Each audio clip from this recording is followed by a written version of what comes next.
सबसे पहले आपको बताएं कि कायद नून लीग नवाज शरीफ ने पंजाब के आवाम के लिए बिजली की कीमत में बड़े रिलीफ का ऐलान कर दिया है। वजीर आला पंजाब मरीम नवाज के साथ सहाफ़ियों से गुफ्तगू में नवाज शरीफ ने कहा कि पंजाब हुकूमत ने अगस्त और सितंबर के बिलों में रिलीफ देने का फैसला किया है। 500 यूनिट तक इस्तेमाल करने वालों को 14 रुपये फी यूनिट तक रिलीफ दिया जाएगा। पंजाब हुकूमत की मुख्तलिफ शोबों से 45 अरब रुपये निकाल कर अवाम को रिलीफ देंगे। शहबाज शरीफ भी बिजली कीमतों में कमी के लिए इकदाम करें। दौरान गुफ्तगू नवाज शरीफ ने यह भी कहा कि उनका जहन बार बार 2017 की तरफ जाता है। उस वक्त महंगाई का नामो निशान नहीं था। वो कल भी कहते थे और आज भी कहते हैं कि उन्हें क्यों निकाला।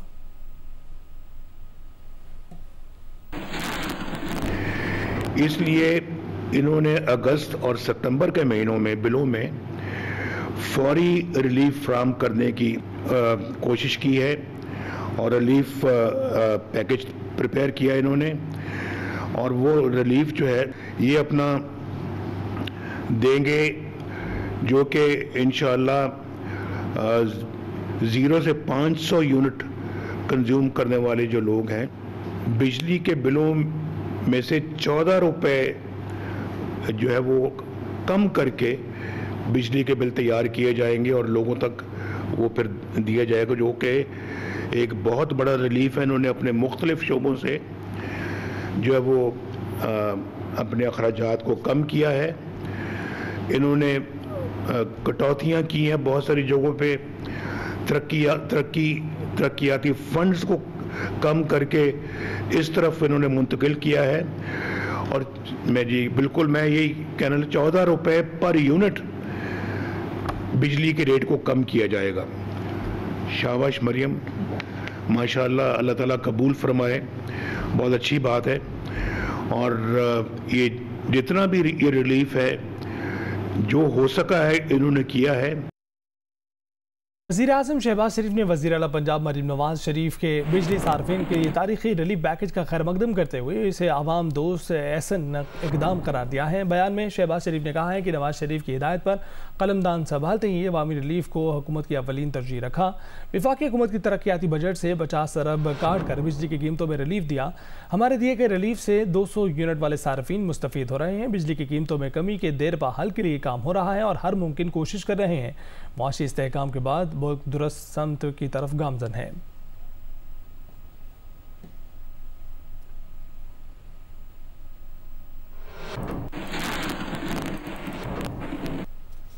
और यहाँ आपको बताएं कि खैबर पख्तूनख्वा में सूबाई वजीर शकील खान की बरतरफी के बाद PTI में इख्तलाफात खुलकर सामने आ गए हैं। अरकान असम्बली आतिफ खान और जुन्नैद अकबर समेत पार्टी के कई रहनुमा शकील खान के हक में बोल पड़े हैं। दूसरी जानिब गुड गवर्नेंस कमेटी ने वजीर आला की सूबाई वजीर की बरतरफी के फैसले की तौसीक कर दी है। पेशावर से सदर जमान की रिपोर्ट देखते हैं। वज़ीर आला खैबर पख्तूनख्वा अली अमीन गंडापुर ने बदउनवानी के इल्ज़ामात सच साबित होने पर अपनी काबीना के वज़ीर शकील खान को हटा दिया, जिस पर पार्टी के सीनियर रहनुमाओं ने शदीद तहफ़्फ़ुज़ात का इजहार किया और शकील खान के हक में सामने आ गए। रुकन कौमी असम्बली आतिफ खान ने कहा कि शकील खान 10 साल काबीना में साथ रहे, आज तक उनसे ज़्यादा ईमानदार वज़ीर नहीं देखा। आतिफ खान ने कहा कि जेल में बानी PTI के पूछने पर उन्होंने KP काबीना में करप्शन की निशानदेही की थी। शकील खान के खिलाफ साजिश की गई, जिसके 2 किरदारों को वक्त आने पर बेनकाब करेंगे। रुकन कौमी असम्बली जुनैद अकबर भी शकील खान की बरतरफी पर बोल पड़े और कहा कि 10 साल वजीर रहने के बावजूद भी आज तक शकील खान के पास जाती गाड़ी नहीं। उन्होंने कहा कि खैबर पख्तूनख्वा हुकूमत की चोरी का सुराग लगाने के तरीकाकार से इख्तिलाफ करता हूँ। दूसरी जानिब गुड गवर्नेंस कमेटी ने बयान में कहा कि सूबाई वजीर पर करप्शन के इल्जामात सच साबित हुए हैं। कमेटी की सिफारिशात पर सूबाई वजीर शकील खान बरतरफ हुए। साबिक वजीर शकील खान ने कहा कि वज़ीर आला से इख्तिलाफ उसूलों पर है। सूबाई हुकूमत अपने उसूली मौक़िफ़ से एक कदम पीछे हट गई है और ख़राब हुक्मरानी और बदउनवानी ने पार्टी मंशूर को तबाह कर दिया है। साथी रिपोर्टर अबूबकर सदीक के साथ सदर जमान जी न्यूज़ पेशावर।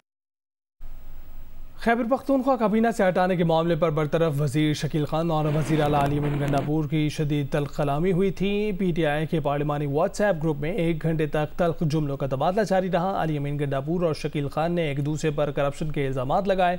मज़ीद तफसीलात जानते हैं जियो न्यूज़ के नुमाइंदे अबूबकर सदीक से। अबूबकर, तल्ख कलामी कब हुई?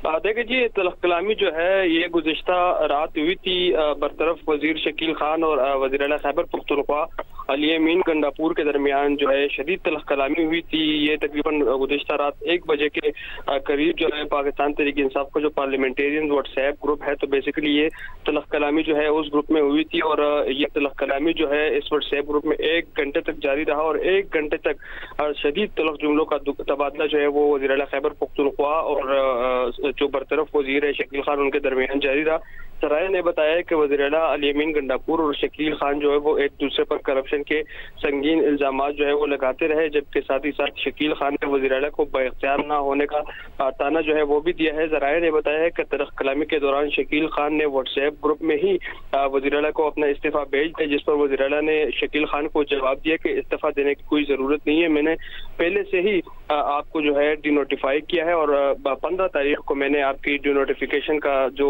नोटिफिकेशन है, जो समरी है, वो गवर्नर हाउस को भेज दी है। और इसी दौरान जो है तलख कलामी जारी रही। इस दौरान जो है दीगर जो अरकान असम्बली या वज़रा उस व्हाट्सएप ग्रुप में ऐड थे, तो उन्होंने भी मुदाखलत की और उन्होंने बताया कि इस ग्रुप से मैसेज पूरी तौर पर डिलीट की जाए ताकि किसी किस्म की जो है तो ये मैसेजेस बाहर। अबूबकर, बहुत शुक्रिया इस हवाले से आपने आगाह किया।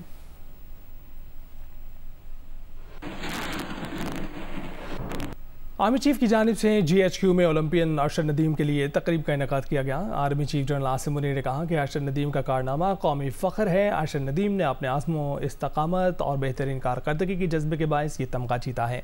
नौजवानों की सरगर्मियों में शमूलियत एक सेहतमंद और खुशहाल मुआशरे के लिए अहम है। तकरीब में 1984 की ओलंपिक, कौमी हॉकी टीमों, कौमी क्रिकेट टीम के प्लेयर समेत लेजेंडरी खिलाड़ियों ने भी शिरकत की।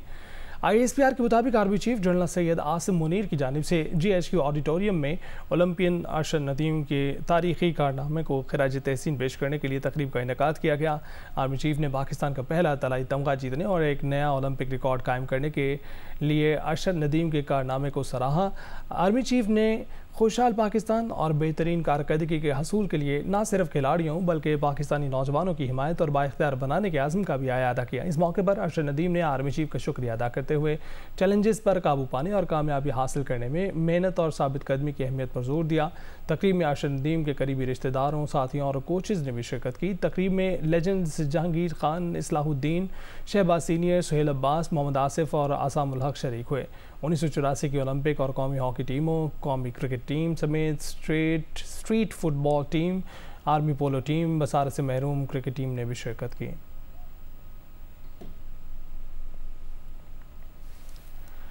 और अरकान पार्लियामेंट ने कायमा कमेटी के इजलास में खातून के लिबास पर एतराज़ करने वाले तहरीक इंसाफ के रुकन कौमी असम्बली इकबाल आफरीदी को आड़े हाथों ले लिया।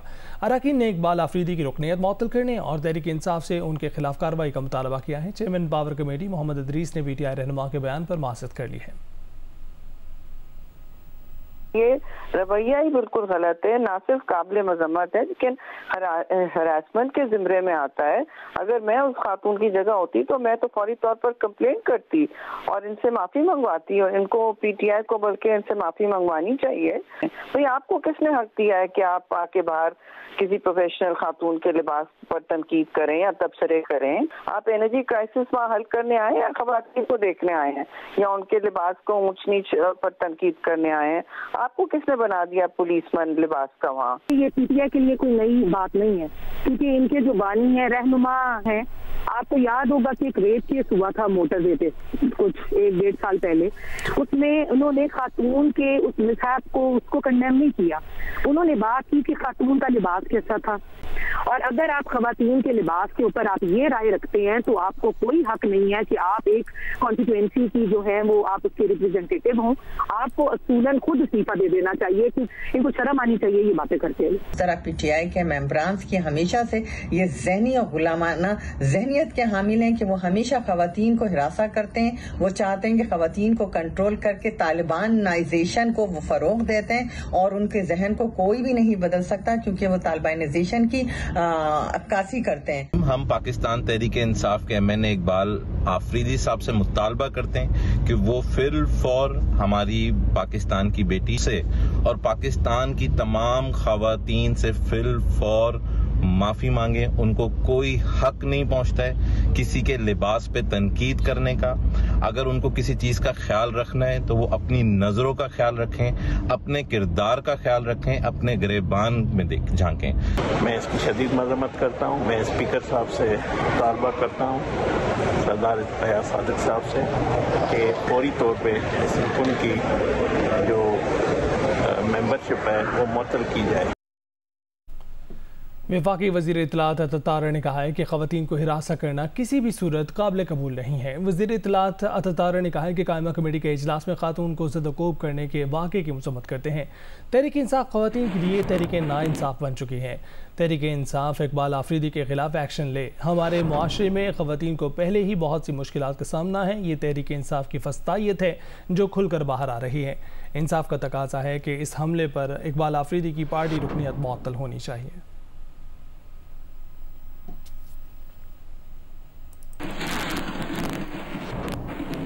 और हमाद अज़हर के इस्तीफ़े से पाकिस्तान तहरीक इंसाफ पंजाब के 3 ग्रुप सामने आ गए हैं। हमाद अज़हर, मियां असलम इकबाल, हाफिज़ फ़रहत अब्बास कुछ मरकज़ी कायदीन के साथ मिलकर अपना अपना ग्रुप मजबूत कर रहे हैं। पार्टी ज़राए के मुताबिक सवाबी जलसे से मियां असलम इकबाल के खिताब पर हमाद अज़हर नाराज़ हो गए। हमाद अज़हर ने ज़बरदस्ती अपने खिताब का वक्त लिया और क़यादत के मशवरे के बगैर पंजाब से एहतजाज की क़यादत करने का ऐलान कर दिया। PTI ज़राए के मुताबिक हमाद अज़हर को पहले ही बता दिया गया था कि उनको तब्दील किया जाएगा। PTI पंजाब के तंजीमी इजलास में हमाद अज़हर और पार्टी रहनुमाओं में तल्ख़ कलामी भी हुई।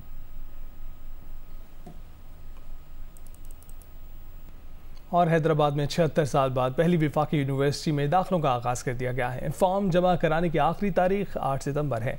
यूनिवर्सिटी में 28 सितंबर से 3 रोज़ तक प्री एंट्री टेस्ट का इनेकाद किया जाएगा, जिसके बाद नवंबर में क्लासेस का इजरा होगा।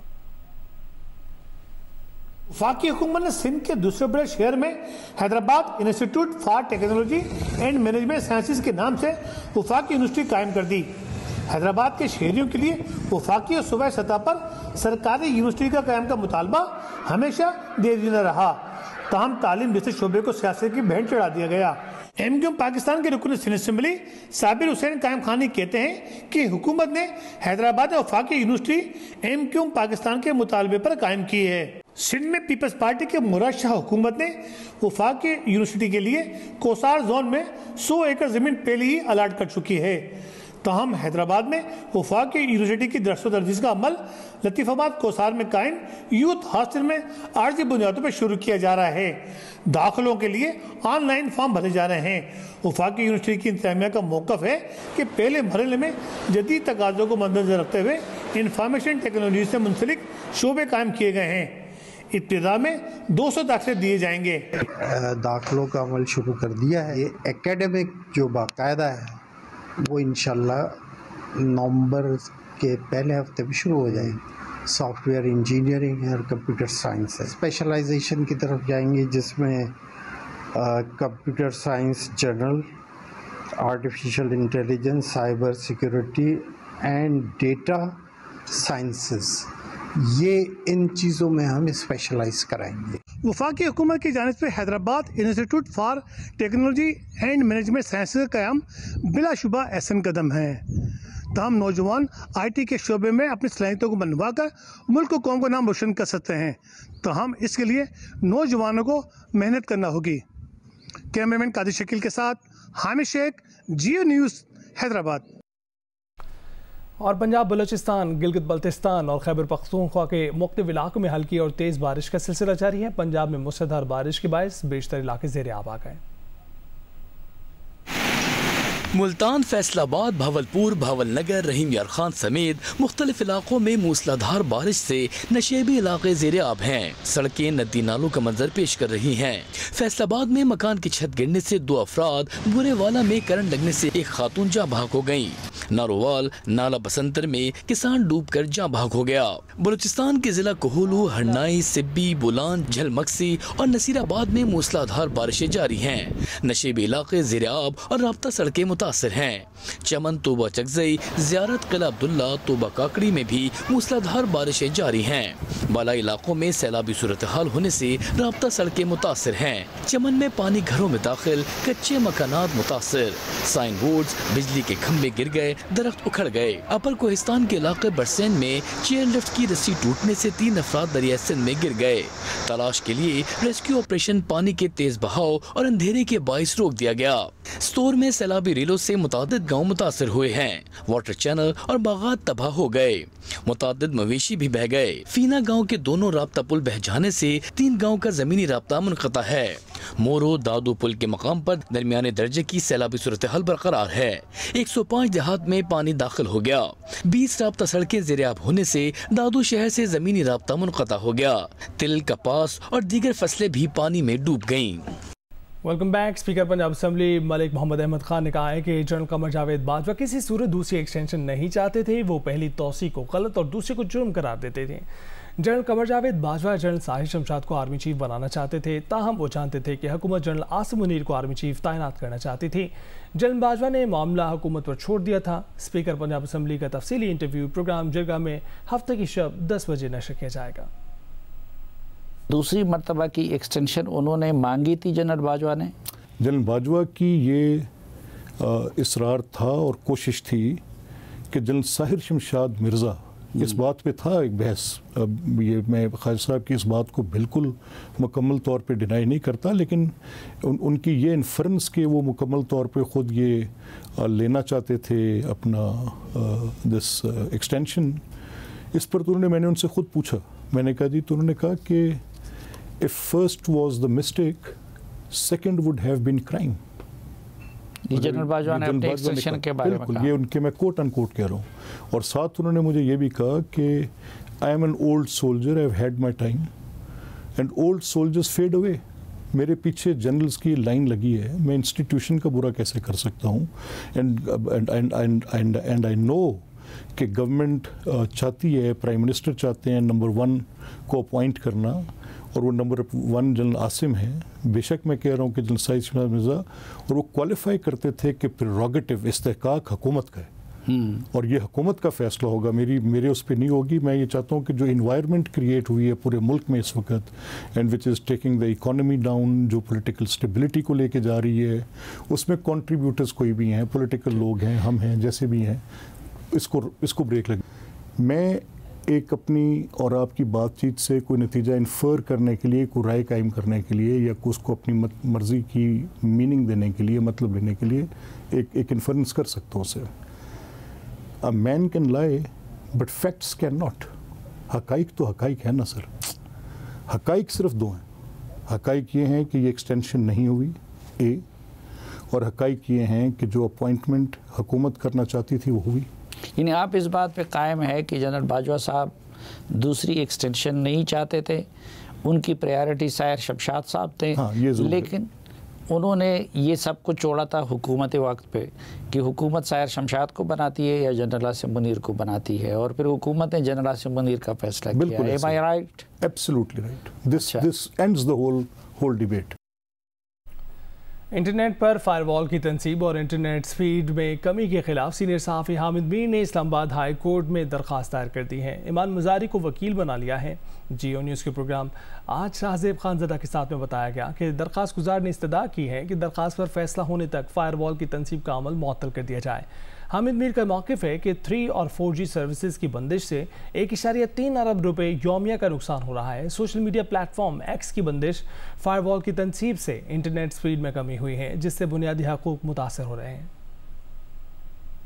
आज सीनियर सहाफ़ी हामिद मीर ने फायरवॉल की तनसीब और इंटरनेट स्पीड में कमी के खिलाफ इस्लामाबाद हाई कोर्ट में दरख्वास्त दायर कर दी है। एडवोकेट ईमान मज़ारी के जरिए दायर दरख्वास्त में सीनियर सहाफ़ी हामिद मीर ने सेक्रेटरी काबीना, सेक्रेटरी IT और सेक्रेटरी दाखिला को फरीक बनाया है। चेयरमैन PTA और वजारत इंसानी हुकूक भी फरीक़ैन में शामिल हैं। हामिद मीर ने दरख्वास्त में मौक़िफ़ इख्तियार किया है कि बज़ाहिर फायरवॉल के इंस्टॉलेशन के बायस इंटरनेट की स्पीड में इंतहाई कमी आई है और इंटरनेट की रफ्तार में कमी से नौजवानों का नुकसान हुआ है, जो डिजिटल इकॉनमी में रीढ़ की हड्डी की हैसियत रखते हैं। दरख्वास्त में यह भी कहा गया है कि एक रिपोर्ट रिपोर्ट के मुताबिक 3G और 4G सर्विसेज की बंदिश से 1.3 अरब रुपए यौमिया का नुकसान हो रहा है। एक्स की बंदिश और फायरवॉल की इंस्टॉलेशन से इंटरनेट स्पीड में कमी की वजह से बुनियादी हुकूक मुतासिर हो रहे हैं। मुल्क भर के सारिफीन को एक माह से सोशल मीडिया नेटवर्क के इस्तेमाल में मुश्किलात हैं। हामिद मीर ने दरख्वास्त में अदालत से इस्तदा की है कि शहरियों के बुनियादी हुकूक मुतासिर करने वाली फायरवॉल की तनसीब को रोका जाए और फायरवॉल की तनसीब को तमाम स्टेक होल्डर्स की मुशावरत और बुनियादी हुकूक के तहफ़्फ़ुज़ से मशरूत किया जाए।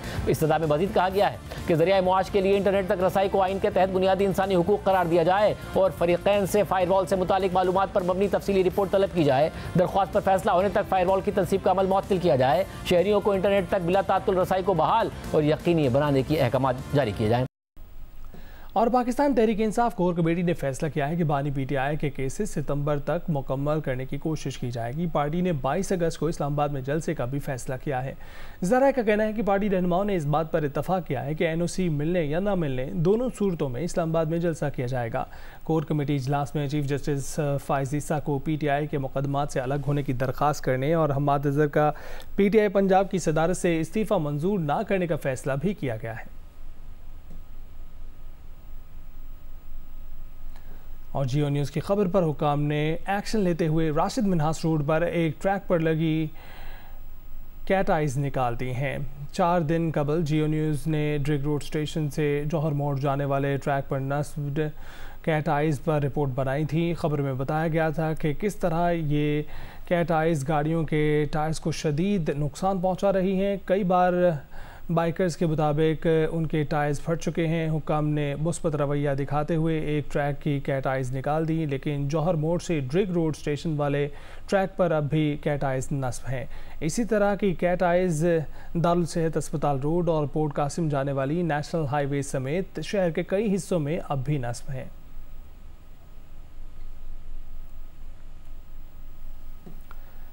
गवर्नर खैबर पख्तूनख्वा फैसल करीम कुंडी ने कहा है कि शकील खान को खैबर पख्तूनख्वा हुकूमत की करप्शन बेनकाब करने पर हटाया गया है। तहरीक इंसाफ में जो भी करप्शन के खिलाफ आवाज़ उठाए उसका यही अंजाम होता है। जब सूबाई वजीर ने चार्जशीट किया तो होना ये चाहिए था कि वज़ीर आला इस्तीफ़ा देते। वज़ीर आला ने खुद मुस्ताफ़ी होने की बजाय शकील खान को कुर्बानी का बकरा बना दिया।